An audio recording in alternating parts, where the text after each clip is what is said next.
The next judge that I want to look at is the flawed judge, Ehud. We're going to look at verse 15 of Judges chapter 3. But when the children of Israel cried out to the Lord raised up a deliverer for them, Ehud, the son of Gera, the Benjamite, a left-handed man. By him the children of Israel sent tribute to Eglon, king of Moab. Ehud was the second judge that God raised up to deliver the people of Israel from their enemies, and in this case, the king of Moab.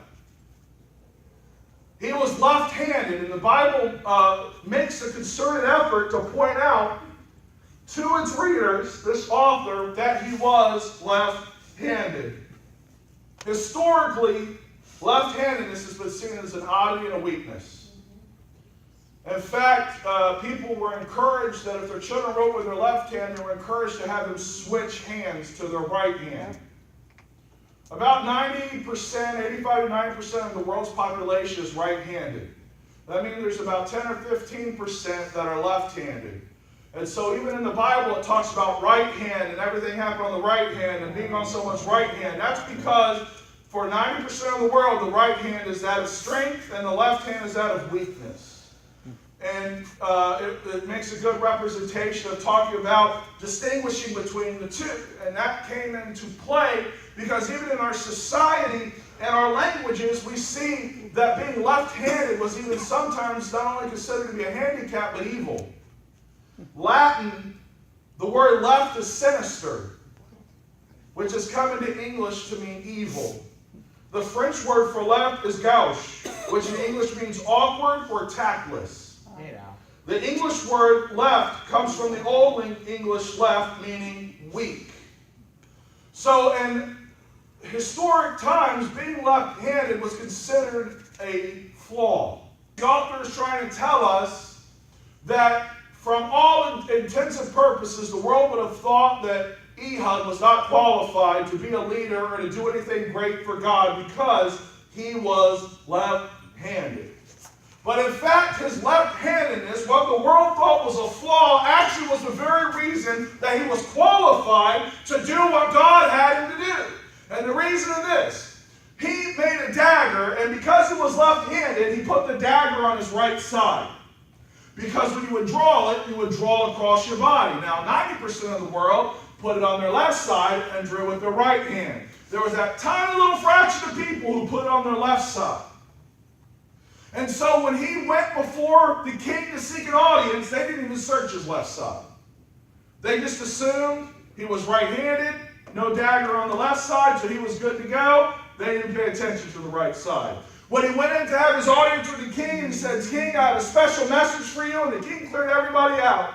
The king did not have a time to react to what Ehud was doing because Ehud took the left hand, which was disrespected and criticized and no one thought was useful. He pulled out that dagger and killed the king.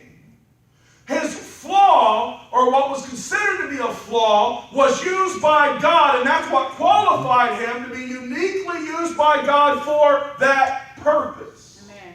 What the world saw as a flaw is what qualified him to be used by God in that particular situation.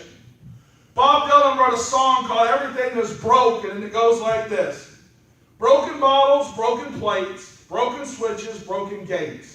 Broken dishes, broken parts, streets are filled with broken hearts. Broken words, never meant to be spoken, everything is broken. Guys, we live in a world of brokenness. Bob is right. He's right because we live in a world of brokenness, a world of pain, a world where people feel like they're ashamed, they're broken by people pouring into their lives and calling them names and disrespecting them and beating them either emotionally or physically, putting them down, or that they're broken because of bad decisions in their past. They're flawed. And the world says because of that, you are not usable, but God says because of that, that's what makes you usable. Right. If we ever feel like we're not worthy enough to receive God's forgiveness, to be used by God, that somehow we've gone too far, we need to remember that God has continued and will continue to use flawed people to accomplish accomplish his purposes. Amen. Abraham was an old man. Elijah was suicidal and depressed. Joseph was abused. Moses had a speech impediment. Gideon was afraid. Samson was a womanizer. Samaritan woman was divorced. Rahab was a prostitute. Jacob was a cheater. David was an adulterer. Jonah ran from God. Naomi was a widow. Peter denied Christ. Martha worried about everything. Zacchaeus was greedy, and Paul was a murderer. Every one of those flawed people were used by God. I read a quote this week by Vance Havner. He says, God uses broken things. It takes broken soil to produce a crop, broken clouds to give rain, broken grain to give bread, broken bread to give strength. It is the broken alabaster box that gives perfume. It is Peter weeping bitterly who returns to greater power than ever. Amen. Thank you. God uses flawed and broken people to impact the lives of flawed and broken people. Amen. Your flaws do not disqualify you from serving God. Your past does not disqualify you from serving God. It is just the opposite. Your flaws, your past, your brokenness qualifies you to serve God, to be a perfect conduit, to demonstrate God's compassion, His love, His mercy, and His forgiveness. If I waited until I wasn't broken to serve God, I'd still be laying in a corner somewhere.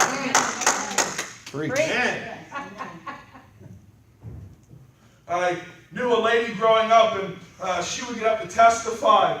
And when she testified, she'd say, well, I've never really done anything bad, and I've never really made any bad decisions. And that's her whole testimony, was bragging about how nothing ever bad really had happened to her, and how she'd never gone through anything or never made any bad decisions. And I would just sit there and roll my eyes. Because I don't want somebody telling me how to fix myself that ain't ever made a bad decision. I don't want somebody telling me how great God is when they've never experienced His forgiveness. I don't want somebody telling me that God can use me when they think they're perfect. I want somebody who's broken, who's been on their face before God, who's cried out and said, God, in spite of my past, in spite of my decisions, God, please use me. I don't want somebody that thinks they have it all together to come and tell me how great God is. I want that person that God showed the greatest mercy and the greatest grace and the greatest love to come and tell me how great God is. I want somebody who suffers from depression to tell me how God gives peace. I want someone who's been sick to tell me how God is a healer. I want somebody who's still sick to tell me how God's a healer. I want somebody who has been broken by a husband or a wife to tell me that God filled that void. I want somebody who has messed up to tell me how great God is and how He forgives.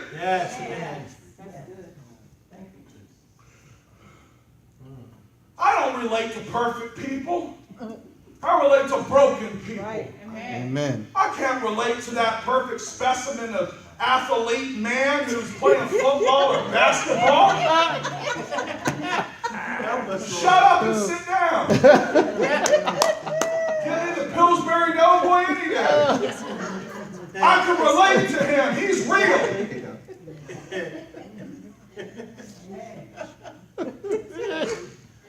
I want to hear from somebody who's been there. I want to hear from somebody who's hurt. That's who God uses. He uses the broken. He uses the flawed. I don't care what you've been through. I don't care about your bad decisions. I don't care about how long you've ran from God. God will use you. In fact, I will go so far as to say that God will use you to touch somebody who's gone through something you exactly are going through. When I was a stupid teenager, I was particularly a stupid teenager. And I first started preaching when I was 16. I thought I had it all together. You know, I thought my mom didn't know anything or anybody else. I've really never done a whole lot of bad things in my life, and so, boy, it was reflected when I preached. You know, I wondered, why don't people respond? Because they were looking at a kid telling people who had never been through anything, telling people how to fix themselves. It wasn't until I was broken and hurting and felt abandoned, and before I messed up greatly, that I realized how forgiving God was and how great God was, so that when I spoke, my words meant something. Amen. Because it came from a point of understanding, a point of knowledge, a point that nobody else could understand unless they've been there. Amen. I read an illustration while I was studying for this message about a young girl in the Middle East, and she was carrying water from the village well to her home. And at this well were two pots. One was a beautifully ornate pot, perfectly put together, nice ornate carvings on the handle, and that was the pot that all the ladies used. They took turns using that pot. There was another pot there that was older. It was cracked. It leaked water a little bit when you carry it. But there was this one little girl, and that's the only pot she would use, was the cracked one. And so one day, after years of doing this, the pot says to the girl, "Why do you use me? I'm cracked. You fill me up with water, but by the time I get to your home, it's not enough water because I leak and spill all over the place." And the girl took the pot and showed the pot as she walked back home the path that she took. And along the path, only where that girl went was beautiful flowers and grass and lush and green. Because as she walked, the cracks in that pot splashed out water to the dust and the dry ground and caused the seeds in the ground to grow up and come forth. Everything around it was dead and dry, but that little girl's path where the water splashed about became growth and alive and lush. A clean new pot couldn't do that. It had to be a broken pot used by a person who recognized how special that broken pot was and how it could be used to bring beauty to a broken world. It wasn't because the pot was new that it was useful. It was because it was broken that it was useful. Right. Amen. God wants to take our flaws and bring beauty to this world. Yes. To demonstrate God's love and compassion to this world because we are broken. Because it is through our flaws and our brokenness that God receives the glory. Amen. See a pattern yet? 2 Corinthians 12:9 and 10, Paul says, he's crying and asking God to take away something he's facing. And God says to Paul, "My grace is sufficient for you, for my strength is made perfect in weakness." It is God's power that is demonstrated. It is God's compassion, God's love, God's strength that's demonstrated when a broken vessel is used to reach people. Amen.